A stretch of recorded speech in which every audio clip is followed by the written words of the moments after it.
Meanwhile, a Fire Prism's coming up for Shadowmaster. I believe Swift has spent way too much money on Tier 2 units and not enough getting any Tier 3. A Leman Russ would be phenomenal. Well, not now that a Fire Prism's up. It might not be quite as successful. However, still kind of necessary, as Swift does not have any... I mean, he has the Ogrins and the Manticore for anti-vehicle right now. Oh, and he's Inferno Pistol up, finally. That is awesome. Purgatus. I'm going to go with Purgatus. That sounds the best. Purgatus. So these Banshees are protecting the Warlock while they cap. They're standing a little bit close. A Manticore Strike would get both.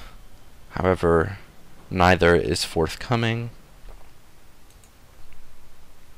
Bit of a Mexican standoff here, as both parties hesitate to engage. Actually, moving the Autarch forward and letting the Fire Prism fire would be pretty good. However, if we check Shadowmaster's view, he doesn't actually know they're there. So, that would be why he didn't do that. Now he knows that at least the Ogrins are there. Nice explosive burst there. Actually, that looks like he's on the single target shot meant for vehicles. Will he refocus to the Chimera? He does not. However, the Wraith Guards are here. The Wraith Lord is here. Ooh, big shot there on the Chimera. It is looking light. It's getting some repairs down. However, a bit of waste there. The Purgatus is coming out. It does not really manage to get much of anything. One model's down on the Wraith Guard. That Sentinel is in a lot of trouble. That Manticore is in a lot of trouble. These Banshees need to recap this point and start the victory point clock ticking again. They're not really needed in this fight. The Wraith Guard actually should get out as well, as they are down to just one member. Oh no, a Manticore Strike on the Fire Prism.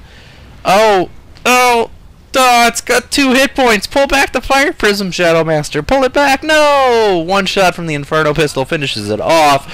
That is a big loss for Shadowmaster. This Wraith Lord, meanwhile, is charging that Manticore. They are sick of that Manticore. It has been a thorn in Shadowmaster's side for much of the game. However, with the Inquisitor lurking about with her Inferno Pistol, and Judgment, of course, up on the Wraith Lord, the Wraith Lord can't quite afford to mess around. Still no weapon upgrade on the Wraith Lord, an odd choice, in my opinion. However, I'm not very good at Eldar, so that might be a terrible opinion.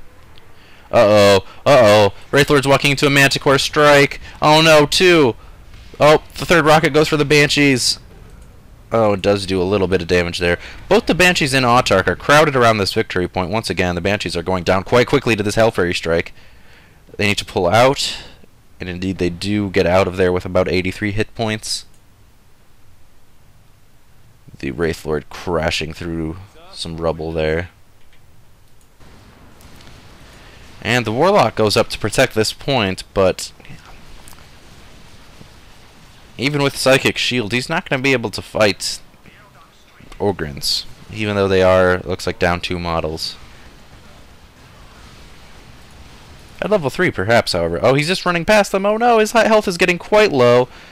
He needs to fleet of foot. Oh, they turn around. I'm not sure why. Another attempted gib of the Manticore gone awry. However, victory points do significantly favor Shadowmaster at this point. These guardsmen are decapping for their lives. Oh, but they stop!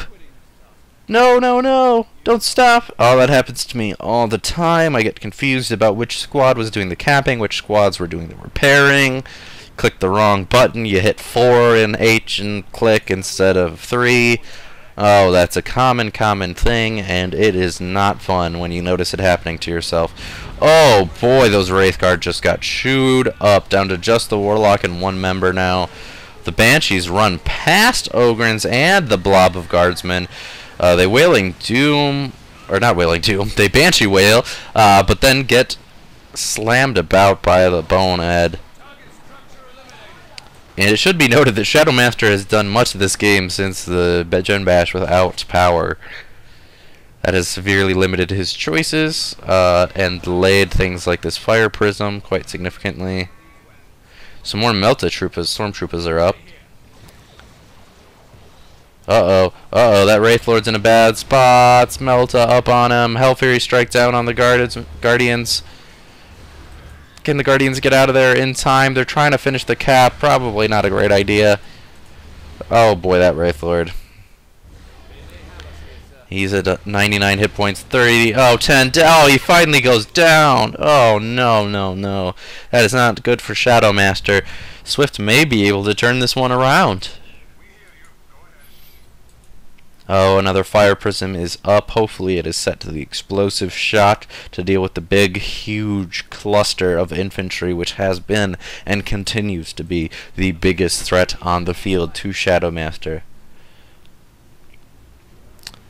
Now the Autarch goes for a Ninja Cap, actually pulling out a Manticore Barrage. A very good waste of that for Shadow Master. However, Swift can't afford to have that point capped, so had to use it there.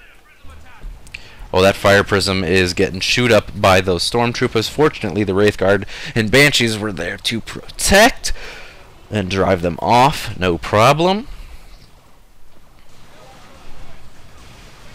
However, they're running into that horrible blob. Distortion Field is up on them. They get the Banshee Wail off on 2 squads. The third, which was unaffected, for some strange reason, retreats. That was likely another misclick. The other 2 now are retreating, having seen the Fire Prism. That is the explosive shot meant for infantry. And now he needs to switch it and get that Manticore before that. Oh boy, that's a Manticore Barrage. And that is going to get that Fire Prism right away there. Shadow Master microing his Fire Prisms much in the way that I do, in that they die quite quickly to the very first thing that attacks them. If you've ever watched my live streams with X-Hunters, you know that to be true. We like to play random 2 vs 2, and the game loves to give me Eldar, which is, without question, my worst race starting in Tier 2. Once I hit Tier 2 with them, I have no idea what to do, and everything falls apart. But that's okay, because I'm not playing right now. Shadow Master is, and he is doing quite well. He's got a 3 cap up, and Swift is forced into an all-or-nothing encounter here, where these guardsmen are getting quite low on health. Meanwhile, double Chimera is fighting off an Autarch here, and there's the GG from Swift as his victory points tick down to 0. A very good game indeed. Let's take a look at the scoreboard before we move on to Game 2, which will be a 2 vs 2, followed by Game 3, which will be a 3 vs 3. The very first, of course, on Decepticast, as 3 vs 3s are quite chaotic, and in general, very difficult to cast. Okay, so we see Shadow Master did get the champion tag. However, if we look at the commander score, Swift was ahead there. He did get 2 commander kills to Shadow Master's 1. However, the hero levels are identical. A very unusual thing there. That means this is a very close match, as we knew. The units killed and units lost. They're very interesting there. The units reinforced and produced. Also a little bit telling. Resource-wise, we see that Swift won on power, where Shadow Master won on requisition. And point capture went all the way to Shadow Master, very significantly there by 4. Alright, so let's move on ahead to Game 2. Hope to see you there. If not, thanks for watching.